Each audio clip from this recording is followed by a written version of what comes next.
Kalau dia lupa fase ini dalam kehidupannya, ya siap-siap panen di belakangnya agak berat. Ayo, jadi 5 ya tadi fase transisi batin kita setiap usia kita bertambah.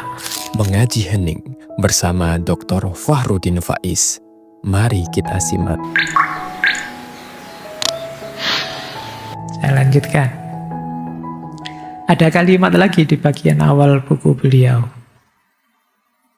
Jangan terima pandangan umum yang membatasi dari orang lain yang mungkin menganggapmu lebih tua dari yang engkau sadari. Setialah pada usia jiwamu, bukan pada angka atau pandangan tentang kelemahan dan kesehatan yang buruk. Bagi jiwa, semua itu tidak berarti. Jadi beliau ini melihat, ya masyarakat umum, pandangan umum, itu yang dilihat hanya fisik kita. Menyebut tua itu ya dasarnya fisik. Rambutnya sudah putih kah, kulitnya sudah keriput kah, umurnya sudah banyak kah, kan hanya ini yang dilihat. Padahal hakikat tua yang itu kematangan tadi tidak bisa dilihat di luar. Maka kalian jangan terlalu sibuk dengan komentarnya orang tentang dirimu. Biasanya kan kita panik gitu kan kalau orang ngomentari kita, apalagi fisik. Karena itu jangan terima pandangan umum yang membatasi dari orang lain. Jadilah dirimu sendiri, matangkan dirimu. Setialah pada usia jiwamu, bukan pada angka, bukan pada kelemahan atau kesehatan fisikmu. Engkau bisa tetap hebat, berapapun usiamu. Ini yang beliau maksud di soul. Oke, ini kalimat-kalimat ini bisa kita temukan di awal buku. Yuk, kita mulai masuk ke konsep-konsep dari beliau. Nanti di buku itu beliau menjelaskan ada 5 transisi batin seiring usia kita bertambah. Ya. Ini tidak dari sejak lahir ya, tapi dari sejak kita sadar tentang diri kita, biasanya di usia muda. Dari sejak kita muda menuju tua itu ada 5 tahapan yang kita alami. Yang pertama, ini mungkin usia kalian, feeling immortal, merasa hebat, merasa abadi. Ini tahapan biasanya dialami anak-anak muda. Energinya masih penuh. Merasa bahwa mati itu masih jauh. Saya masih muda Pak, yang tua-tua dulu lah. Saya ini masih panjang cerita saya. Kalian semua akan merasa begitu. Seolah-olah immortal. Jiwa kita masih penuh dengan ambisi, pencapaian, petualangan, membangun identitas. Di usia kalian, membahas tema-tema kayak gini itu kan rasanya jauh. Alah Pak Faiz, bahas tua, bahas dirinya sendiri. Apa enggak ngerti kita audiennya ini anak muda. Kalian kan pasti merasa begitu. Kenapa? Kalian ada di fase ini. Fase feeling immortal. Kalian masih merasa jauh Pak, tua itu apalagi mati.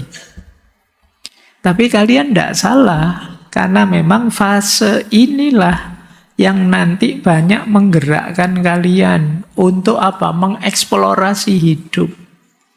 Mencoba ini, mencoba itu, ingin mengalami ini, ingin mengalami itu. Ya memang usiamu sudah. Feeling immortal ini. Nikmatilah hidupmu.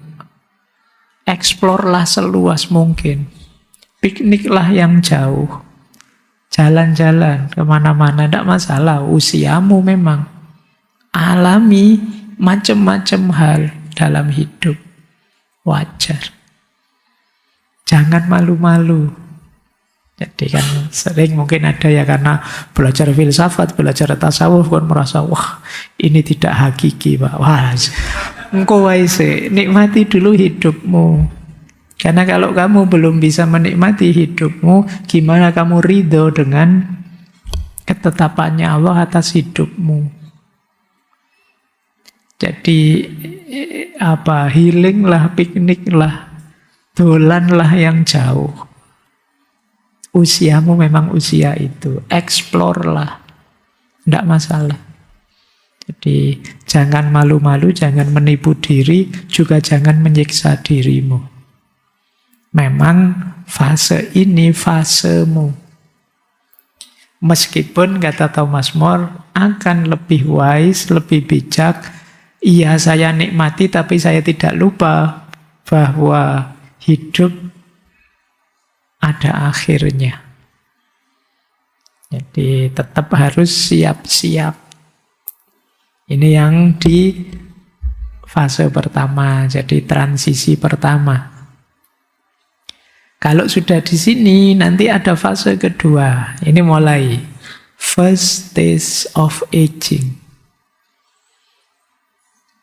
Pertama kali merasa, saya sudah tua ini. Nah, ini mungkin karena ubannya mulai tumbuh, terus mulai sakit ini, sakit itu, sudah tidak sekuat dulu lagi. Tiba-tiba ada temannya yang berangkat duluan, nah ini mulai deg-degan ini, aduh. Mulai muncul, iya ya saya tidak selamanya muda. Saya tidak selamanya akan sekuat ini. Nah, ini namanya first stage of aging. Jadi ketika kesadaran bahwa saya tidak akan seperti ini terus. Kalian mungkin sedang jalan-jalan, dolan kemana, terus sadar, iya ya, saya ini hidup ya tidak untuk ini saja sih. Umur saya terbatas. Nah ini berarti kalian sedang masuk di tahap first stage of aging. Kalian mulai sadar umur. Kalian mulai ngitung-ngitung. Saya sekarang S2 tapi belum nikah. Nanti mungkin nikahnya umur sekian. Terus punya anak saya kalau mahasiswa saya sudah umur sekian. Wah tua banget anakku nanti sudah pensiun saya. Gimana biayai anakku kuliah? Mikirnya sampai ke sana. Itu first stage of aging. Kalian mulai merasakan pentingnya hidup lebih serius. Karena usia semakin bertambah. Loh, sudah di atas 20 saya. Wah, sudah 25, ini sudah saatnya nikah, kok masih belum apa-apa saya. Kalau kamu mulai gelisah tentang umur, mulai first stage of aging. Saya tidak tahu apa sudah ada yang masuk ke sini kalian. Kalau ada, ya bahasa kasarnya mulai tua. Jadi mulai tua itu kesadaran bahwa kalian mulai menganggap penting umur. Kalau di yang pertama tadi kalian peduli amat dengan umur, inginnya menikmati hidup, mengeksplorasi hidup. Tapi begitu masuk ke yang kedua mulai sadar, iya ya, umur ini tidak boleh sembarangan saya. Masa depan tergantung sekarang ini. Ini fase kedua. Terus fase ketiga, settling into maturity. Mulai settle, mulai mencapai dewasa. Kalau tadi di yang kedua mulai ada panik-paniknya kan, ada mulai gelisahnya, ada cemasnya. Tapi sekarang di fase ketiga ini mulai menerima hidup. Iya ya, hidup ini memang terbatas. Berarti saya harus siap-siap. Nah ini orang menyebutnya mulai dewasa, mulai matang, mulai sadar untuk tidak sekedar mengejar karir, harta, dan lain sebagainya. Tapi saatnya hidup dengan penuh makna, menjalin relasi yang baik, juga kebijaksanaan. Ini fase kedua, settling into maturity. Mulai bisa milah, oh ini penting, ini tidak penting. Nah ini ranking 3 lebih tidak penting lagi. Kalian sudah mulai begitu, sudah mulai matang kalian. Tapi kalau tidak bisa membedakan ini, kalian belum settle into majority. Jadi cirinya itu tadi ya, bisa menemukan prioritas hidup, bisa lebih dewasa menyikapi persoalan. Oh ini urusan kuliah, ini penting untuk masa depanku. Ah ini kan cuma nongkrong di kafe, ndak apa-apa lah sekali-sekali absen misalnya. Nah, ini kamu lebih tahu mana yang lebih penting. Ngaji misalnya, oh ini ilmunya penting. Ah ini kalau selfie-nya kapan-kapan bisa. Foto itu bisa ditunda kapanpun. Ini kalian ngerti mana yang penting, mana tidak penting. Mana yang utama, mana tidak utama. Itu yang disebut settling into maturity. Kalian sudah mulai dewasa. Nah, terus ada fase keempat. Fase keempat ini orang baru mulai disebut tua beneran. Asli sudah ada di usia lanjut. Transisi di lanjut usia, mulai gejala tuanya muncul.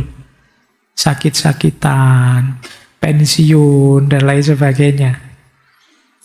Jadi, meskipun kata Thomas More, ini bukan akhir sih, tapi ini ganti cerita. Jadi, bukan akhir cerita. Menjadi tua itu ganti cerita, ganti peran kita. Kemarin kita aktif, bisa berkarya ini, berkarya itu. Sekarang kita mungkin mulai sadar, saya tidak kuat lagi melakukan ini itu. Berarti ada yang kuat, yang penting, yang bisa saya lakukan. Mungkin jadi orang tua, menasehati, dan lain sebagainya. Jadi tuntunan, jadi pembimbing, anak cucu kita, dan lain sebagainya. Ini yang disebut shifting toward old age. Kita geser sekarang. Nah ini jadi menjadi tua itu ganti narasi hidup. Sekarang jadi orang tua. Ini tua beneran sudah kalau ini. Dan puncaknya hidup, meskipun tidak semua orang bisa nyampe ke sini, adalah yang kelima. Membiarkan segalanya mengalir. Letting things take their course. Biarlah semuanya mengalir apa adanya. Nanti Thomas More banyak mengutip filosofi dari Taoisme. Jadi hidup mengalir saja. Kalau sebelumnya apa saja ingin kita kontrol, tapi sekarang melepaskan kontrol itu, kita terima, kita ikuti saja alur hidup ini. Tidak menolak tua, tidak menolak sakit, siap mati. Meskipun pemaknaannya positif. Jadi siap mati bukan berarti pasrah. Tidak menolak sakit bukan berarti tidak berobat, bukan itu maksudnya. Tapi kita sudah siap menerima apapun. Jadi terus hidup ini jadi tenang, jadi lebih syukur, lebih spiritual. Jadi kita jadi lebih ringan. Tidak kemerungsung ingin mencapai ini, meraih itu. Bisa menerima apapun yang hadir dalam diri kita. Cuma ini kalau disampaikan ke anak-anak muda mungkin agak berat, karena usiamu masih belum.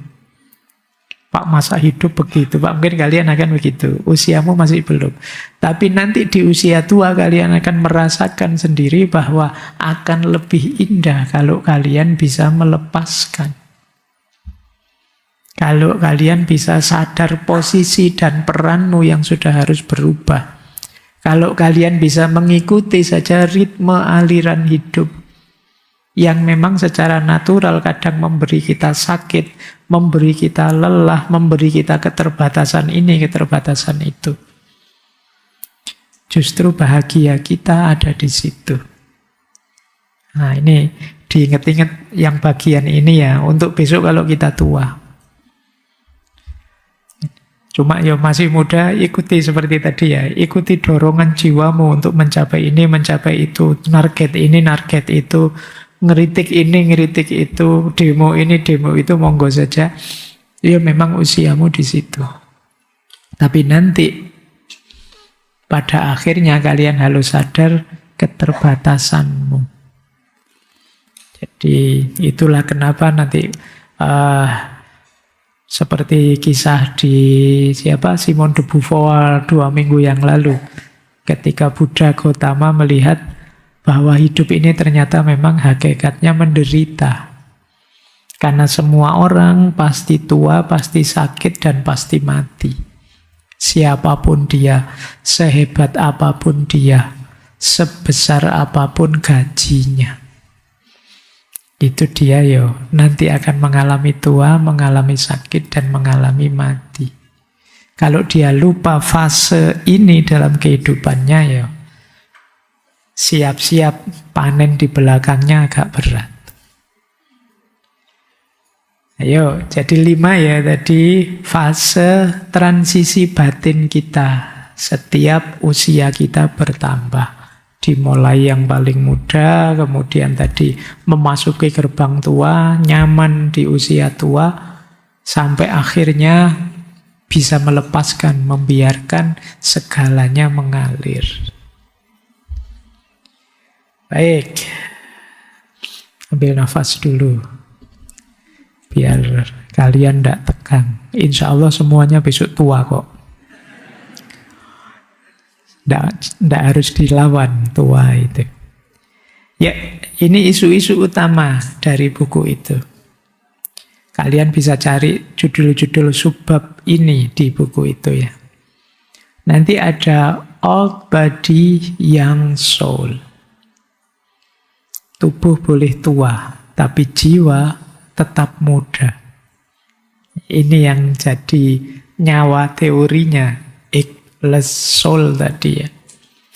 Tubuh kita memang pasti menua. Rambut bisa putih, sendi-sendi melemah, daya tahan berkurang. Jadi ini cirinya orang tua. Nah, tapi jiwa tidak harus tunduk pada hukum fisika tubuh, kata Thomas More. Jiwa masih tetap bisa segar, masih tetap bisa penuh rasa ingin tahu, bisa tetap kreatif, bisa tetap semangat. Jiwa itu timeless. Jadi kita bisa usianya 70 tapi tetap semangatnya 20. Itu jiwa. Meskipun nanti dia dibatasi oleh fisiknya. Oleh karena itu, karena jiwa ini timeless, dia bisa semangat terus meskipun usia tua. Kalau ada orang memaknai tua berarti harus berhenti. Berhenti bermimpi, berhenti bermain, berhenti berkarya. Thomas More tidak setuju itu. Jadi semangat jiwa tidak boleh dimatikan meskipun sudah tua. Orang tua bukan berarti kehilangan vitalitas hidup, tapi memang seperti saya bilang tadi, ganti cerita. Mungkin kalau di usia muda, pekerjaan-pekerjaan banyak yang mengandalkan tenaga. Tapi di usia tua, ganti sudah, bukan itu aktivitasnya. Dan tetap bisa kreatif kok. Ya tidak harus angkat-angkat lagi, tidak harus dari jam 8 pagi sampai jam 4 sore. Tapi mungkin pekerjaan-pekerjaan lebih ringan, lebih santai, meskipun maknanya tetap dalam. Itulah kenapa old body, young soul. Jadi kata Thomas More, jangan terobsesi mengejar awet muda fisik. Jadi kalau begitu tua itu kan banyak orang yang terbalik. Dia fokus, waduh keriput ini, waduh rambut putih ini. Terus fokus ke situ, gimana ndak keriput lagi, gimana ndak putih, gimana tubuhnya jadi kuat seperti muda. Itu kata Thomas More, ini salah fokus. Fokusnya harusnya ke batinnya, ke jiwa. Gimana melayani jiwa yang masih vitalitasnya tinggi. Jadi masih punya semangat ini itu, mengejar ingin tahu, kreativitas, spiritualitas. Jadi kata Thomas More, fokuslah pada keeping the soul young. Menjaga jiwa agar tetap muda. Jadi bukan pasrah dengan sudahlah saya tua, sudah tidak saatnya lagi untuk mikir ini, mikir itu, mimpi ini, mimpi itu, tidak begitu. Jiwa kita masih bisa, meskipun tetap harus bijaksana, milih aktivitas dan mimpi yang cocok dengan situasi. Jadi ini yang dia maksud dengan old body, young soul. Inilah kenapa terus jiwa disebut ageless, tidak mengenal usia. Lanjut lagi, isu kedua yang diangkat. Melankoli. Orang tua itu biasanya cenderung melankolis. Teman-teman ingat ya, dulu kita pernah belajar tipe-tipe kepribadian. Ada sanguinis, ada flegmatis, ada 4 itu kan. Salah satunya melankolis. Orang tua itu biasanya cenderung melankolis. Lebih suka merenung, lebih pendiam, gampang sedih, gampang tersentuh. Kadang-kadang murung. Kalian mungkin sering ya lihat si mbahmu itu sukanya diem di depan rumah, kayak nonton orang lewat, kayak nonton apa. Jadi beliau lebih melankolis. Nah, di Thomas More justru tidak masalah. Melankolis itu justru positif. Karena dia bisa jadi jalan bahagianya orang tua. Jadi mulai agak introvert, mulai merasa, saya ini sudah mulai berkurang dayaku, tidak pantas lagi ikut rame-rame. Ini jadi bahasanya Thomas More ini agak melankolis. Kalau masih melankolis tidak masalah kok, asal bukan depresi saja, kata Thomas More. Ada bedanya antara melankolis dan depresi. Kalau melankolis itu sedih tapi lembut, murung tapi dalam. Sementara kalau depresi itu ya penyakit jiwa, membuat jiwa hancur. Kalau depresi perlu penanganan klinis. Kalau melankoli itu perlu dinikmati karena di situ ada pengalaman hidup yang dalam. Ketika orang mengalami melankoli itu berarti kan dia sedang mundur sebentar, berhenti sejenak, menghayati hidup ini. Di situ ada jeda sejenak. Kemarin mungkin kemerungsung ingin mencapai ini, mencapai itu. Sekarang mulai sadar. Mungkin kehilangan teman, sahabat, orang tercinta, mulai sadar pentingnya, kemarin ada teman yang ini, teman yang itu, sekarang semuanya pergi. Ini terjadi agak melankoli. Tapi ini membuat dia lebih sadar. Manusia itu jiwanya ditempa justru oleh pengalaman-pengalaman pahit. Kehilangan, kerentanan, luka batin. Kalian yang hidupmu enak terus, tidak pernah ngalami pahitnya hidup, ada yang kurang dalam hidupmu apa? Daya tahan. Jadi, kalau bahasa lebih kerennya, resiliensi. Kalian tidak terlatih hidup pahit, maka begitu ngalami pahit sedikit saja, rasanya beratnya luar biasa. Itu kayak mahasiswa yang nilainya A terus. Begitu dapat A minus, itu bencana besar dalam hidupnya.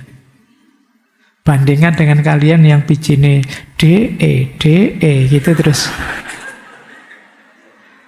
Jadi kepahitan nilai jelek itu bagi dia Allah apa? Amin itu sujud syukur dia. Kan ada itu dulu ceritanya Daniel Goleman itu ya, yang saya ceritakan di sesi emosional intelijen itu. Ada mahasiswa yang nilainya A terus. Tiba-tiba ada dosennya satu yang ngasih nilai amin. Itu bagi dia dunia runtuh sudah. Terus dia pulang ke rumah, ngambil senjata, balik ke kampus, dosennya ditembak sampai tewas. Bayangkan itu. Kenapa? Dia tidak terlatih emosinya, mengalami kepahitan hidup. Bahagialah kalian hidupmu yang sering pahit. Paling tidak kalian punya daya resiliensi yang tinggi. Karena, kepahitan apa yang tidak saya alami? Oh, itu kamu lebih hebat.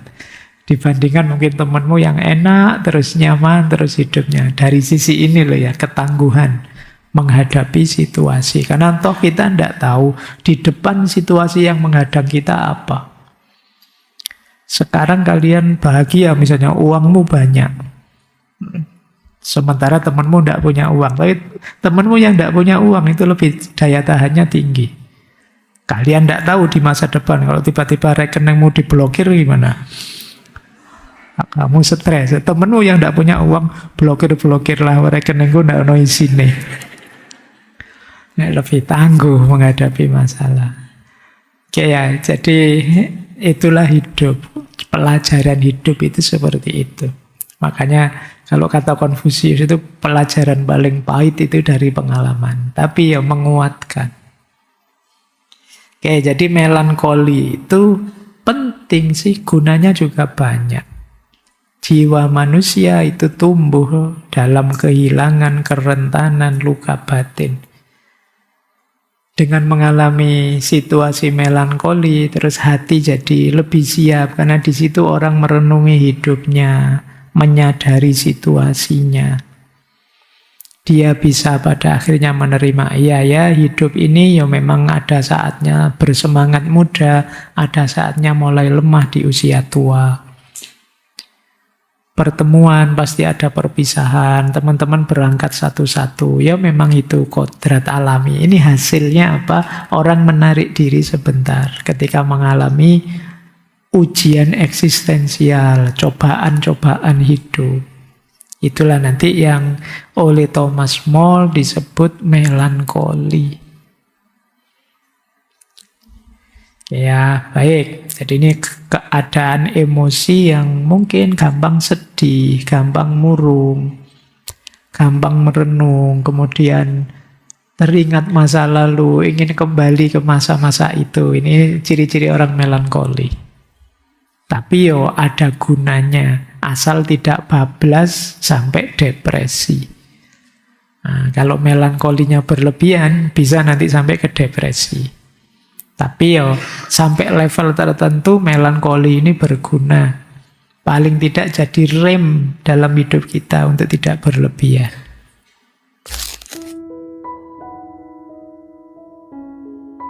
Terima kasih sudah menyimak. Semoga channel Mengaji Hening bersama Dr. Fahruddin Faiz selalu bisa memberikan ilmu, motivasi, dan kebermanfaatan. Salam sehat dan bahagia.